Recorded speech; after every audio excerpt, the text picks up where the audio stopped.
So right now, here now, Bitcoin's over 44,000. RSI in the daily is up there and the stochastic. And the 30-minute, we alleviated a little bit. We pulled back over and I tried in the short term and the 30-minute to pull up. I think a scenario that could be playing out could be, since we broke out over the channel now, not only did we break the symmetrical triangle, the smaller one, now I broke out of this channel that I had us in. So I don't think it's out of the question that maybe we pop up. Like I was telling my class that I just got done teaching, could we come up here before being rejected and then start to pull out something? And if we have to come back into the channel and then go farther back up, because it looks like we're still going to want to come up a little bit, even though the RSI's in in the daily and the 30-minute, 45, and all these other areas, like the daily is up there. And just looking at the weekly, it looks a lot different, doesn't it? So I think we could still be going up a little bit. As long as we hold this right here as well, we should pop up. And we did, let's not forget here, and we can't ignore this. One, we closed over 43,500. A lot of people told me who still didn't buy in that we were bullish right now for the immediate short term.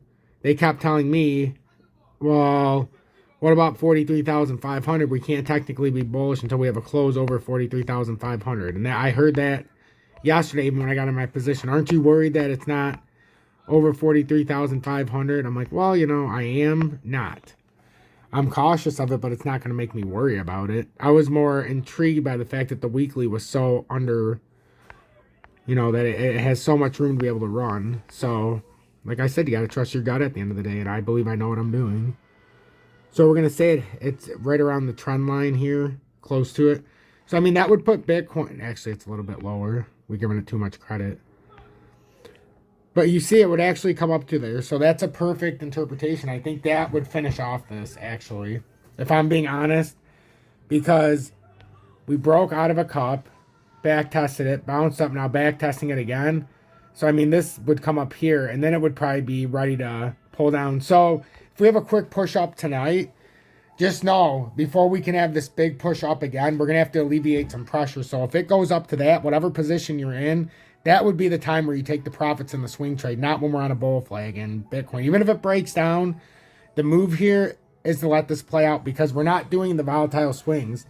Sometimes you come up and it's a volatile swing on the bull flag, right?